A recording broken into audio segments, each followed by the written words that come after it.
the lead leg here. It don't matter. This is the leg that I want. But usually I might try and grip fight in to push back, to grab up high. And I'm grabbing right up by the knee here. And I've got his knees trapped between, or his leg trapped between my knees. So if I'm pinching with my knees, try and pull your leg out, it's pretty trapped. Yeah. If I'm holding with just the arm and my legs are open, and he tries to pull his leg out while it's going out, and I'm going down. So I gotta make sure I'm hugging nice and tight. And my ear is down by the belt knot at least, or by the hip line. From here, I hug nice and tight. And then I'm gonna look to try and go around his hip. So I'm gonna use the back of my head, I'm gonna turn into him until we go down. Even if I'm keeping this leg trapped, or if I don't fall down, we stay up, I can still keep the leg, pass, come in, we're going around.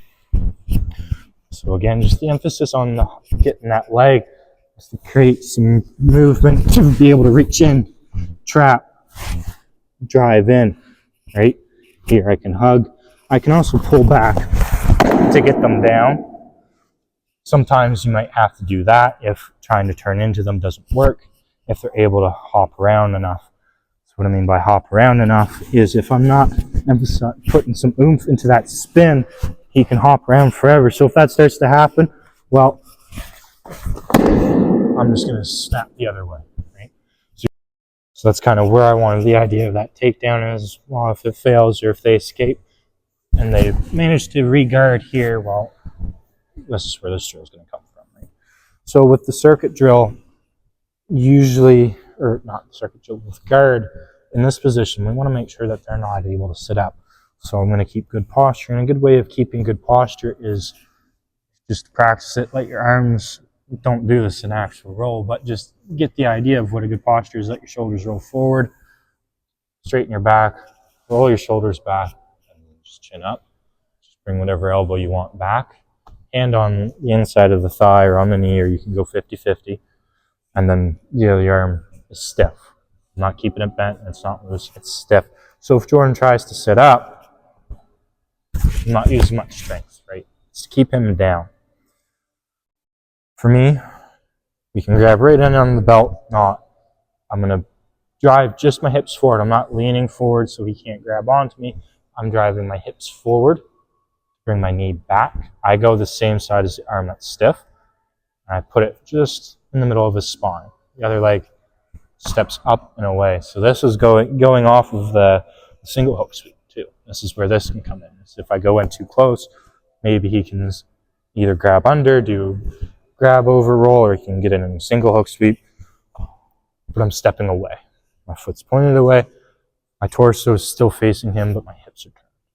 From here, I go both hands on the knee. I grab right on the pants. I'm going to sit back on my foot as I push away. So I sit and I push, and I drive my elbows in between the legs. And I flare them. So now I have control of his legs from here. I let go. I'm going to go thumb in and swim around. Gable grip.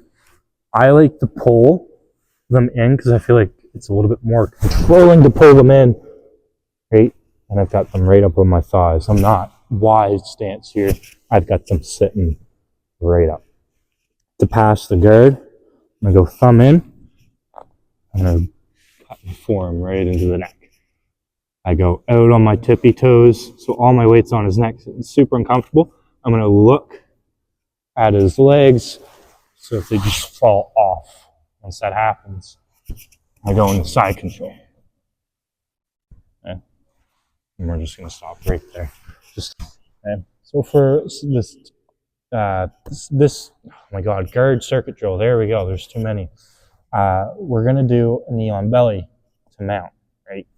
So this also goes off of the knee ride stuff that we do, right? So the whole blue belt syllabus ties into all of the drills. That's why I'm trying to kind of teach things from each point. So for the knee ride, I like to create shoulder pressure, making him look that way so he can only go that way, right? If I don't, he has the opportunity to turn into me because his head can move freely. If I drive my shoulder into the neck, well, his body's already going. I'm going to take my knee that's down by the hip, and I step up and on from here. All I'm going to do is I'm just going to flick my foot high and right onto the mat. Even here in a tournament, I just stick my leg out straight. 1, 2, 3, and I just scored points, right? But I don't have to. I can keep that arm trapped. I'm going to go into mount. I'm going to stay nice and low, right? From here, I sit up, and then he does knee and elbow escape. But, great, bridge and roll. We'll switch so I can go over that. So Jordan just goes into mount. I guess I should have just put this part in the whole guard break, but whatever. So Jordan gets in mount after doing the knee ride. What I'm going to do is I'm going to bridge really high and hard so that he pushes his hands way up. So my butt does not drop down from this point on until I can get him rolled over. So I'm going to pick an arm. So I'm going to go with this one. I'm going to reach up and out. I'm going to hug it in tight. And I like to cut his elbow across my center line. I'm going to put my foot out to block his, so now he can't really post out. If I don't do that and I try and bridge a roll, he can step up. But if I trap that foot, now if I bridge and roll, it's stuck in there. And I'm going to look the direction I want to go. I'm going to keep going over, and then the whole guard thing repeats. So here, up, boom, break, swim, stack, grab, sprawl, drop, in. I go under, drive my shoulder in, I step, sit up, he does bridge and roll, boom, he pulls it in, blocks. That's all it is. So, if we end up in a side control position, just put that same hand in front of my knee, put all my weight onto him, and I slide my legs out, right? From here, you can actually keep that shoulder pressure that we just learned as I walk around. Slide my arm to the hip once I get to north-south. I'm not switching my hands around. They're just sliding into position. Okay? From here, I walk around. Right? So what I mean by that is I'm not switching my hand in to go underneath his head. It's just sliding. Right? Everything slides. I keep this knee block or this hip block in. That knee goes in first, and then the other one. Then I can remove my hand. Okay? And we're going to move back around. So I put that hip block in. I sprawl out. I walk around towards his head. I stop here. I put my other hand in place. I can slide around. It stays in place. I bring that knee in first. Boom, boom. Right. This can be. It's not a hard one. From here, boom. All right. So from the top control going into the mount, I like to crunch at the head, right to putting their head into my knee, just to kind of help block. And then I drive all my weight on that shoulder down into switch base. From here, I'll grab at the knee, pull them across to pin. Biggest step up and over, and as I do that, I get grapevines in to help maintain control. Go into mount. When I want to dismount, on the side that I'm going, so if I want to dismount off this way, I take that arm, bring it across, cut the head again, and I go into a chakra. So I drop the hip. I'm up on my foot, and I'm going to do big back step off.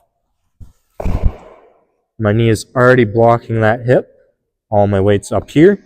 When I want to go into side control, I put my hip block in.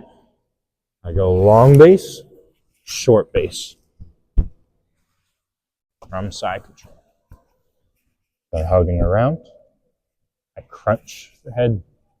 Sometimes I do pick them right up into my thigh. And then when I go to do switch base, I put all my hip weight on that shoulder. When I switch around, and my weight's nice and high, I can grab that arm. I'm going to pin it. You can go 2-on-1 to help bring that in. Now that arm is trapped. I'm going to go back to side control. can lock it up from here. Now, do not grab with your thumb under the wrist, over doggy or monkey grips, right? Both arms.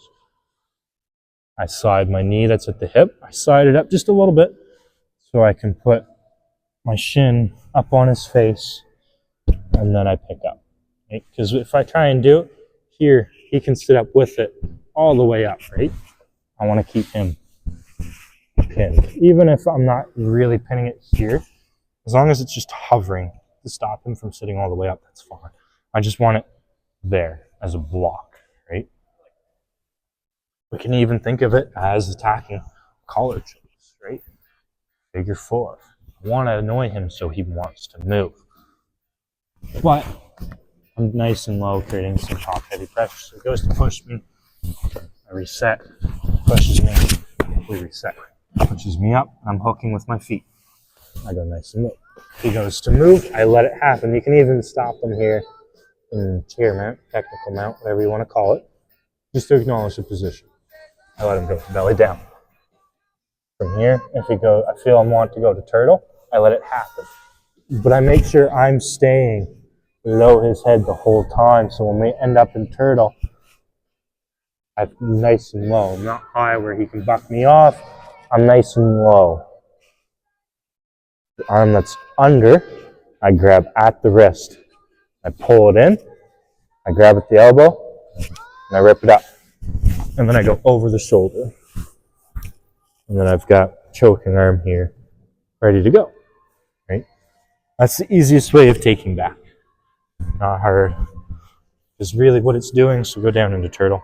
What it's doing is, because I'm rotating that arm in, that brings that shoulder down. When I suck that arm in, this whole base is gone, and then me rolling over gets him to go. Right? So he gets his hooks in, and he gets the seatbelt grip, and we're going to fall. Whenever you have back, always fall to the side with the arm that's over the shoulder. Right?